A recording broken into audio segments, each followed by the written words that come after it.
इकराम, अल्लाह तबारक के ये दस्तूर जो हम आप फॉलो करते हैं, मानते हैं, इसे अल्लाह ने दीन इस्लाम और दीन फितरत से ताल्लुक़ किए। अल्लाह के नबी सल्लल्लाहु ताला अलैहि वसल्लम के आने से पहले, यानी इंसान की जब बुदवाश इस ज़मीन पर होने लगी हज़रत आदम अलैहिस्सलाम के ज़रिए, वहाँ से जो सिस्टम चला था वो तमाम का तमाम इस्लाम के नहज पर, इस्लाम के साथे में फिर लोगों ने अपने अपने तरीके बनाए, जिनकी वजह से लोगों में तफरका हुए, लोग एक दूसरे में बटे। और अल्लाह तबारक व तआला ने फिर इन्हीं लोगों की हिदायत के लिए वक्तन फ़वक्तन, गाह बगाह, ज़रूरत के मुताबिक अपने रसूल और अपने नबियों को भेजे, इन्हीं लोगों की हिदायत के लिए। जिन लोगों ने उनकी इत्तिबा की, उनकी बात को माने, वो दुनिया और आखिरत में कामयाब हुए। जो उनसे मुँह मोड़े और सरताबी की कोशिश की, अल्लाह तबारक व तआला उसे इस दुनिया में भी और आखिरत में भी तबाह व बर्बाद किए।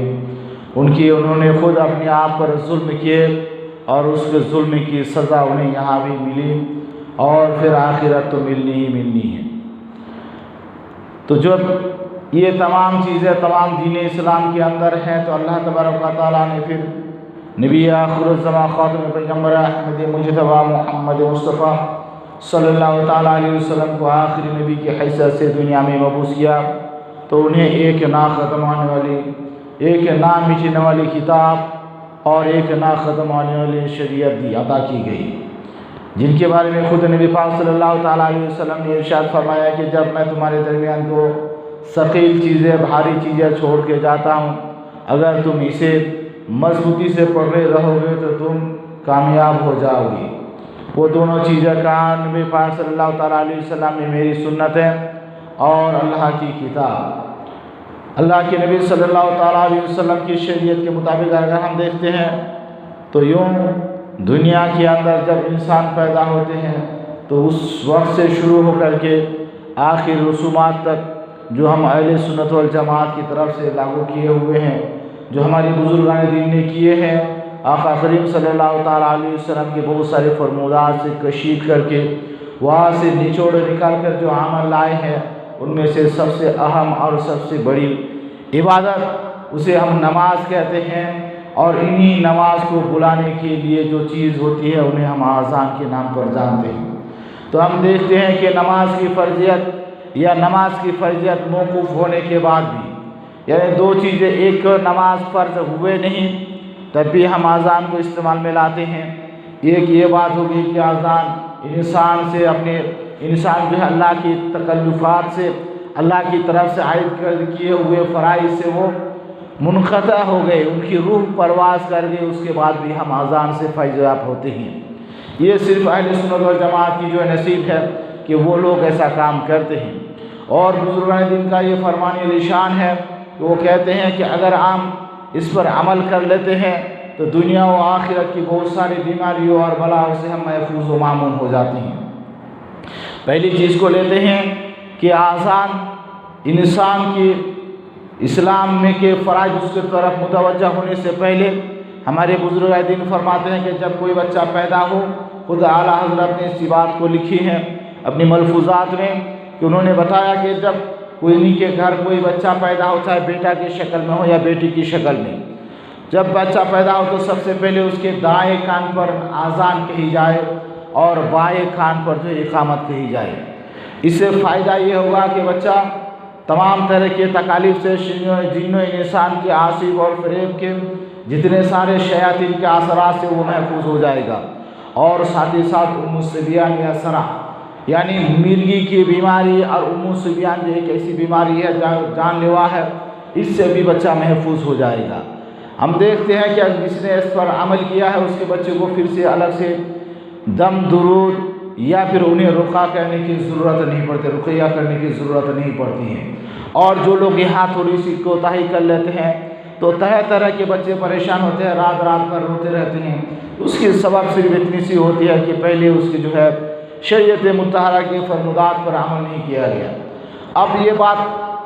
आती है कि ऐसा क्यों हो सकता है कि हम बच्चे के कान में इकामत या आज़ान कह देते हैं, दोनों चीज़ें कहते हैं, तो वो शैतान के शर से क्यों कर महफूज हो जाते हैं। तो हम जानते हैं अल्लाह के नबी सल्लल्लाहु ताला अलैहि वसल्लम ने इरशाद फरमाया कि जब भी कोई आदमजात पैदा होता है, इंसान की बच्चा पैदा होता है,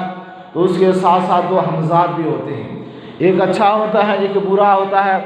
और जब हमने पुराने हदीस पाक में पढ़ा, नबी पाक सल्लल्लाहु ताला अलैहि वसल्लम ने फरमाया कि जब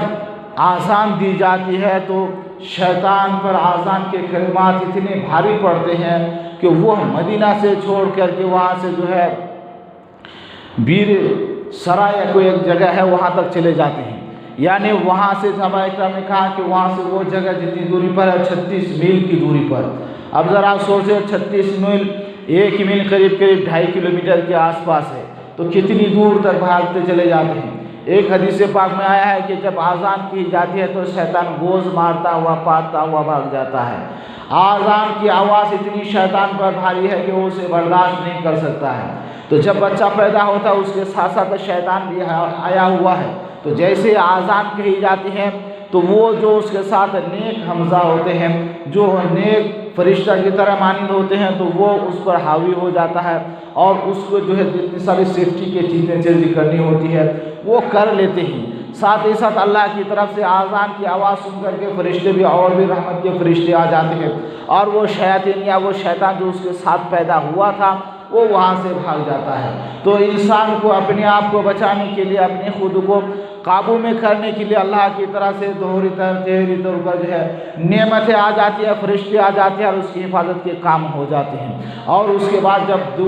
कुछ दूर के बाद वो जो है शैतान वापस आते हैं तो उसे फिर उस पर हमला करने के जो है मौका नहीं मिल पाता है। और जब हम इससे दूर हो जाते हैं तो बहुत सारी परेशानियां बच्चों के लिए हो जाता है। बच्चा उसके पेट में कचोके लगाते हैं, पेट में चिमटी काटते हैं, बच्चा उससे जो परेशान होते रहते हैं। तो ये तो हमारी एक ज़ाहिर शक्ल सूरत हो गई। अब देखिए नबी पाक सल्लल्लाहु ताला अलैहि वसल्लम की हदीस पाक जैसा कि मैंने अगले जुम्मा बयान किया था, इब्ने आसाकिर ने अपनी तारीख में बयान किया है कि अल्लाह के नबी सल्लल्लाहु ताला अलैहि वसल्लम ने इरशाद फरमाया,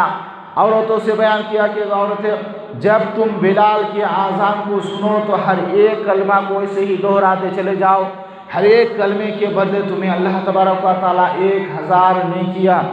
जो है अता फरमाएगा। अल्लाह तबारक व तआला तुम्हारे 1000 दर्जात बुलंद करेंगे और जो है 1000 खताएँ माफ़ फरमाएंगे। बताइए एक कलमा की जवाब में अल्लाह तबारक व तआला 1 लाख नेकियां अता फरमाते हैं। अब ज़रा सोचें, आपसे अगर पूछा जाए कि आज़ान के अंदर कितने कलमात हैं,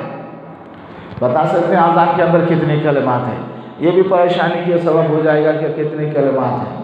आज़ान के अंदर आमतौर पर उमूमी तौर पर जो आज़ान दिए जाते हैं 15 कलमात होते हैं। फजर की आज़ान में 2 जुमले अलग हो जाते हैं तो 17 हो जाते हैं। इक़ामत में 2 जुमले अलग से होते हैं, क़द क़ामतिस सलात, तो इसमें भी 17 हो जाते हैं। तो ज़रा सोचें, अगर हम आज़ान और सिर्फ आज़ान का ही जवाब ले लें तो अल्लाह तबारक व तआला हमें कितनी सारी नेकियों से, यानी औरतों को 15 लाख नेकियां और 15,000 गुनाह माफ़ होते हैं, 15,000 जो है दर्जात बुलंद होते हैं। औरतों ने अर्ज़ किया था, या रसूलुल्लाह या हिबल्ला, ये तो नेकियां, ये तो दर्जात के बुलंदियाँ, ये गुनाह खताओं की माफ़ी तो ये हमारे लिए है, मर्दों के लिए क्या है? तो अल्लाह के नबी सल्लल्लाहु ताला अलैहि वसल्लम ने इरशाद फरमाया, चूँकि अल्लाह तबारक व तआला ने कुरान मुक़द्दस में ऐलान फरमाया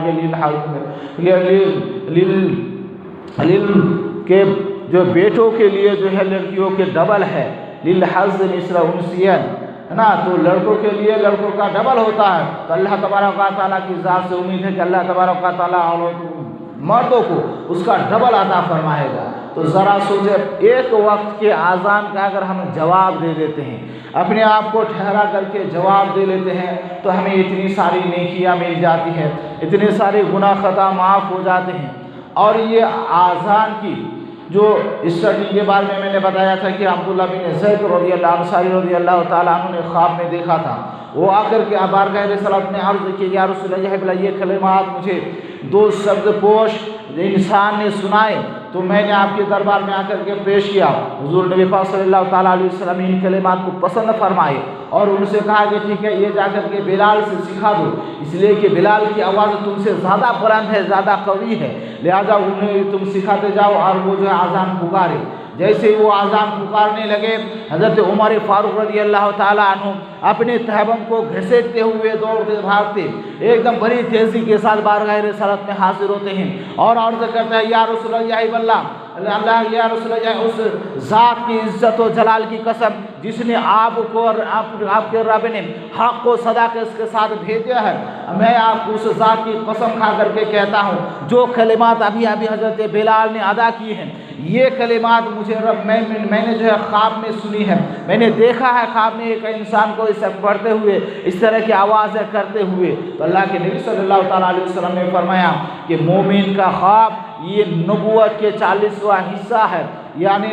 मोमिन को जो ख्वाब नज़र आते हैं ये अल्लाह के नबी सल्लल्लाहु अलैहि वसल्लम या नबियों को जो इल्हामात मिलते थे उनके 40वां हिस्सा भी, उनसे 40 हिस्सा करके एक हिस्से की फजीलत उनके दरबार में भी आते हैं कि वो लोग अच्छी ख्वाबें देखें, तो ये अल्लाह की तरफ से मुआइनत है। लेकिन ज़रा सोचे इसकी साहब के सोचने से या ख्वाब के देखने से ही वो शरीयत के अंदर ना आई, बल्कि वो अच्छी बात है उन्होंने देखा, देखने के बाद बारगाह रिसालत में आकर के अर्ज़ गुज़ार हुई और अर्ज़ किए, या रसूलल्लाह इस तरह के जो हमें कलिमात मुझे सिखाए गए, क्या इसको आप पसंद फरमाते हैं, क्या हम इसको इस्लाम के अंदर ले सकते हैं? तो जब अल्लाह के नबी सल्लल्लाहु अलैहि वसल्लम ले लिए तो वो इससे पता ये चलता है कि अल्लाह के नबी सल्लल्लाहु अलैहि वसल्लम जिस चीज़ को पसंद फरमा ले वो शरीयत के दायरे के अंदर चली आती है, वो चीज़ इस्लाम के दायरे के अंदर चली आती है, वो हमारा मामूल बन जाता है। और ऐसा मामूल बन जाता है कि हम नमाजों में हर वक्त हर दिन 5 वक्त की नमाज में 5 मरतबा बुलंद से बुलंद पर आवाज़ में बुलंद जो है उसको बुलाते हैं और साथ ही साथ इकामत के लिए भी बुलाते हैं।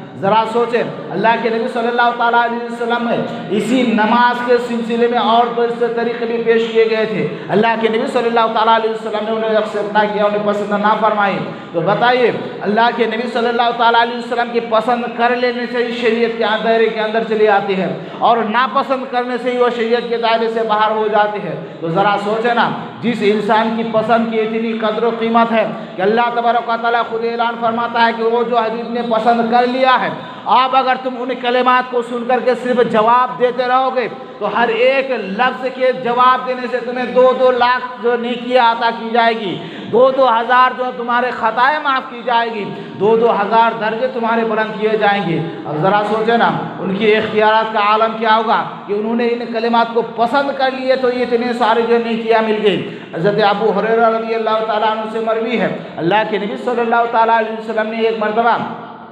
साहबा में से किसी का इंतकाल हो गया। अल्लाह के नबी सल्लल्लाहु अलैहि वसल्लम ने इरशाद फरमाया, जानते हो फला साहबी जो इंतकाल कर गए वो कहाँ है? तो साहबा ने अर्ज़ किया, या रसूलल्लाह, आप और अल्लाह आपका रब ज़्यादा जानते हैं, अल्लाह रब अल्लाह व रसूलुहु आलम, अल्लाह और उसका रसूल ज़्यादा जानते हैं। तो अल्लाह के नबी सल्लल्लाहु अलैहि वसल्लम फरमाते हैं कि वो जन्नत में है। तो साहबा इकराम की ये आदत करीमाना थी कि जब भी कोई फजीलत की बात सुनते तो उसको हासिल करने, उस पर अमल करने की भरपूर कोशिश करते और ये कोशिश करते कि पता नहीं किस हिसाब से जो है इसने ये बुलंद मर्तबा पा लिया। अल्लाह के नबी सल्लल्लाहु अलैहि वसल्लम अभी दफनाए नहीं, उससे पहले कह दिया कि वो जन्नत में पहुंच गए हैं, कौन सा अमल किए हैं। हालांकि अल्लाह तबारक व तआला ने तमाम सहाबा के लिए जो है तो खुशखबरियाँ दे दी है कि अल्लाह तबारक व तआला ने उनके अगले या पिछले यानी फ़तेह मक्का से पहले जो सहाबी हुए, फ़तेह मक्का के बाद जो सहाबी है, अल्लाह ने उन्हें तमामों के लिए वअदल्लाहुल हुस्ना, उनके लिए अल्लाह ने अच्छाइयों का वादा कर चुके हैं। इसलिए तो कहा जाता है कि कोई भी इंसान कितनों भी आगे